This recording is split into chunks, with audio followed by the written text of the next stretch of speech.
pastor Júnior Lima está ministrando ao ar livre, ao fundo, gramas verdes e um riacho. Ele é moreno, de pele clara, cabelo preto e barba grisalha. Ele usa uma camisa quadriculada, vermelha e preta. Está ministrando para uma plateia de 35 pessoas. À direita, Ana Beatriz sinaliza em libras. Deus, ele tem sussurrado insistentemente ao meu coração, ao meu ouvido, à minha mente, que nós estamos vivendo em tempos de guerra espiritual. E quando a gente olha para o nosso contexto, a gente percebe que temos muitos jovens imaturos, frágeis emocionalmente, famílias desestruturadas, crise de gênero, rebeldia, lideranças corrompidas. E por isso que Deus está convocando a mim e a você combater esse mal em nome de Jesus. Porém não há vitória, não há avanço sem a santidade de Cristo em nós. 1 Pedro 1,15 vai dizer o seguinte: mas assim como é santo aquele que os chamou, sejam santos vocês também, em tudo o que fizerem. Não é em partes, mas em tudo o que fizerem. E a Bíblia trata a santidade como um estilo de vida do seguidor de Jesus. É a forma como ele vive essa vida. E aí 2 Coríntios 7, versículo 1, Paulo vai dizer o seguinte: amados, visto que temos essas promessas, purifiquemo-nos de tudo que contamina o corpo e o espírito, aperfeiçoando a santidade no temor de Deus. Por isso somos motivados a difundir essa importante visão, esse importante tema, e levar a todo ser humano a tomar uma decisão importante, resoluções consistentes, resoluções que façam com que elas consigam deixar legados permanentes ao longo da sua jornada, resoluções que passem pela cruz de Cristo, que passem por Jesus. João 17:17, santifica-os na verdade, a tua palavra é a verdade. Essa tem sido a minha oração diante do meu Deus. Por isso a palavra de Deus me leva a acreditar, quando faço todas essas leituras e reflexões, eu entendo que santidade você não se ganha, santidade se conquista, você vai atrás, você busca isso. Santidade, ela não se cria. Santidade, você busca em uma referência, você copia. Santidade, você não produz. Santidade, você reproduz santidade. E aí 1 Coríntios 11:1, Paulo vai dizer: siga o meu exemplo, como eu sigo o exemplo de Jesus. Isso me faz entender que santidade eu busco em uma referência. Agora, não adianta buscar a santidade em uma referência equivocada, porque é a nossa responsabilidade. Paulo assumiu a responsabilidade para ele. Olhem para mim da mesma maneira que eu olho para Cristo, e copiem aquilo que eu copio de Jesus. E quando nós buscamos uma referência equivocada, nós nos tornamos equivocados. Quando nós buscamos uma referência errada, a nossa postura, ela também se torna errada. Agora, quem é a nossa principal referência do cristão? Jesus.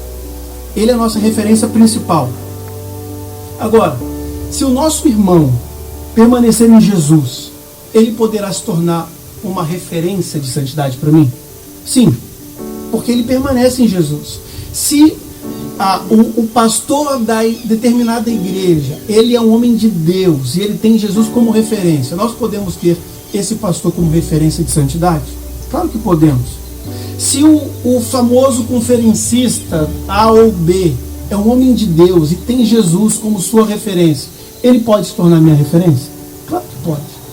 Agora, a partir do momento que essas pessoas deixarem de parecer com Jesus, a minha referência de santidade precisa continuar sendo Jesus e não a pessoa. Isso tem a ver com maturidade.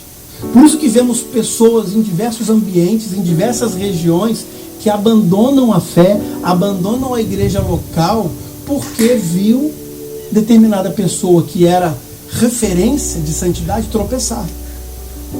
E quando você tem uma pessoa como referência e não Jesus, quando ela tropeçar, você tropeça também. E você sai, vai para bem longe, porque se decepcionou. O que a igreja desse tempo precisa entender é que nós precisamos ser governados pelo Espírito Santo. E quando nós somos governados pelo Espírito Santo, nós conseguimos ter uma leitura adequada de tudo que está acontecendo. Eu admiro muitas pessoas. Mas no momento que essas pessoas abandonarem a Jesus, a minha admiração volta para Jesus. E eu vou passar a orar por ela. Porque é um ser humano como eu e como você.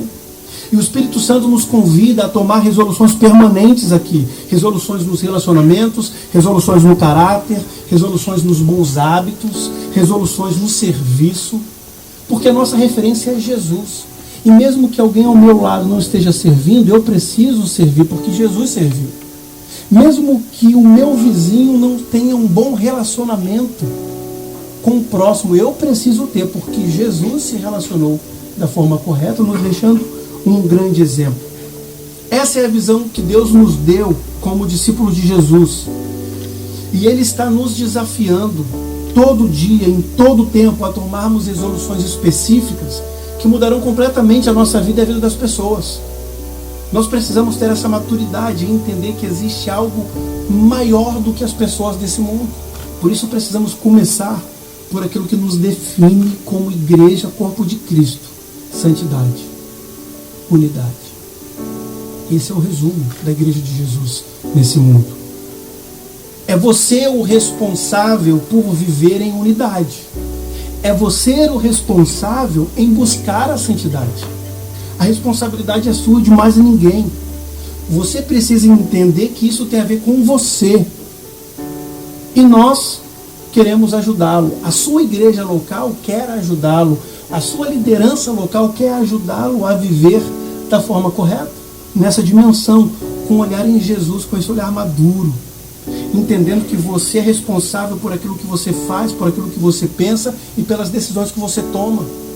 E provavelmente você será encorajado, já está sendo encorajado a tomar resoluções em várias áreas da sua vida, por meio do seu espírito, pela palavra, pelos seus líderes, pelo seu discipulador, pelo seu amigo que teme ao nosso Deus. Por isso eu quero desafiar você a trazer as suas experiências e as suas referências do passado, porque eu sei que vocês têm, para esse momento. Traga para agora. Traga à sua memória quem são as suas referências, quais foram as suas experiências, qual tem sido ou qual foi a sua história até aqui. Traga para esse momento. E quando você fizer esse movimento de reflexão, trazer toda a sua história para esse momento, você precisa passar as suas experiências e as suas referências pelo filtro da palavra de Deus. Se estiver de acordo com a palavra de Deus, eu quero te desafiar a trazer juntamente consigo para o seu dia a dia, para a sua jornada. Agora, se as suas experiências e as suas referências não estiverem de acordo com Jesus Cristo, você será desafiado a deixar de lado e a esquecer. Isso não significa que você vai abandonar a sua história, não significa que você vai desvalorizar talvez o seu pai, a sua mãe, os seus avós, os seus antepassados. Significa que existe algo de muito mais valioso hoje na sua vida e que tem a ver com a eternidade. E esse algo de valor se chama Jesus. Por isso o meu desejo, nesse momento, é que você abra o seu coração para viver o novo de Deus. Aquilo que Ele está preparando para você a partir de hoje. E viva isso intensamente. Não ignore o seu passado. Não deixe para trás o seu passado, a sua história, as suas experiências. Traga com você e permita que Jesus faça o filtro e faça permanecer consigo somente aquilo que é aprovado por Ele. Amém. Deus abençoe. Amém.